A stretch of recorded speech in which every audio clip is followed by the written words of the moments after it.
On September 29, 2025, China's People's Liberation Army Rocket Force carried out a successful test launch of an intercontinental ballistic missile. Military analysts quickly identified it as a variant from the Dongfeng 31 family, most likely the advanced DF-31AG model. Chinese officials described the event as part of routine annual training, but it drew global attention for showcasing improvements in the country's long-range nuclear capabilities. This was the second full-range test over the Pacific in 44 years, following a similar launch in September 2024. The Dongfeng 31 series is an important part of China's modern nuclear arsenal. Known simply as DF-31, it translates to East Wind 31 in English.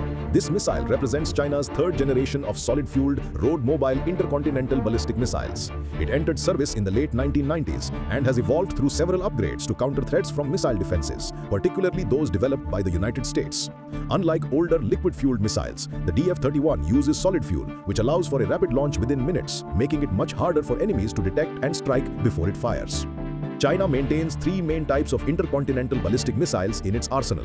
The DF-31 is one of them, alongside the older DF-5, which first became operational in the early 1970s, and the newer DF-41.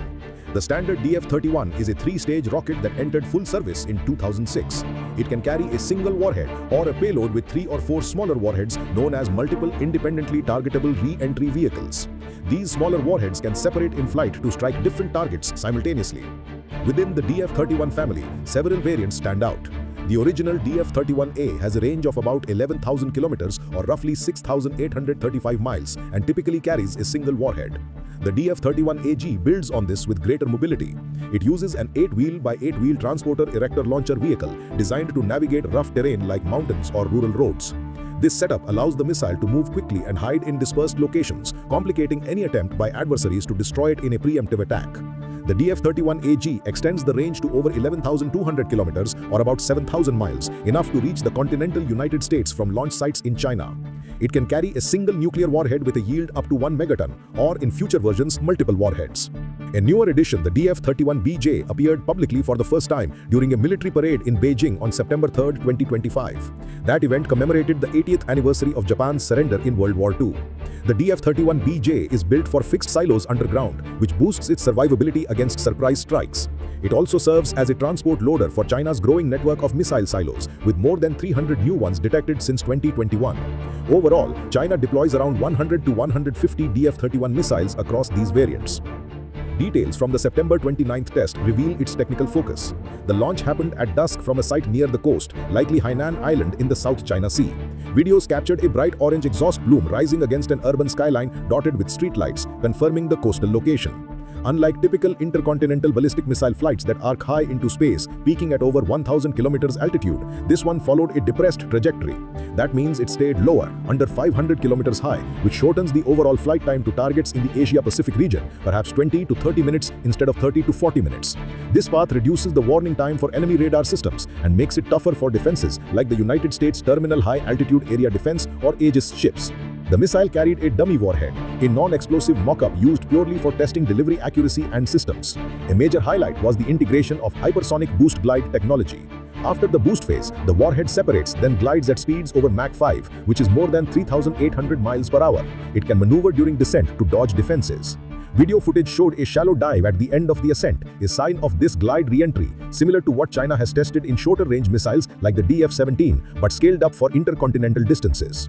The missile traveled about 12,000 kilometers or 7,460 miles, passing near the Philippines and Guam before splashing down in the Pacific Ocean close to the French territory of the Marquesas Islands. Expert noted that while the DF-31 already qualifies as an intercontinental ballistic missile, it had never before undergone a full-range launch test. This experiment aimed to refine its long-range strike potential. Chinese state media confirmed that all test parameters were met, stressing gains in speed and maneuverability for distant targets. Strategically, this launch aligns with China's no-first-use nuclear policy, which pledges never to initiate a nuclear attack. Yet it strengthens its second strike ability, ensuring it can retaliate effectively even after suffering a major assault. The DF-31AG's mobility and hypersonic features directly challenge United States' options for quick global strikes. The test came shortly after the September 3rd parade, which showcased China's full nuclear triad of land, sea, and air-based weapons, signaling an intent to match the capabilities of the United States and Russia. On a broader scale, China's nuclear forces are expanding rapidly, one of the fastest growth rates worldwide. A Pentagon report from last October estimated the People's Liberation Army rocket force had around 350 intercontinental ballistic missiles, suggests that within a decade, China's intercontinental ballistic missile count could surpass those of Russia and the United States, potentially exceeding 1,000 warheads by 2030 as silo fields and mobile units proliferate. Observers view this test with mixed reactions. Some see it as escalatory, heightening fears of a new arms race, especially amid tensions over United States' military presence in the Indo-Pacific, including alliances like AUKUS and arms sales to Taiwan. Others argue it is purely defensive, a response to perceived encirclement by American forces. In scenarios involving the Taiwan Strait or South China Sea, the depressed trajectory could allow swift strikes on bases in Guam or Japan. Unlike the 2024 test, no advance notice went to other nations. According to Pentagon figures, more such demonstrations seem likely in the years ahead.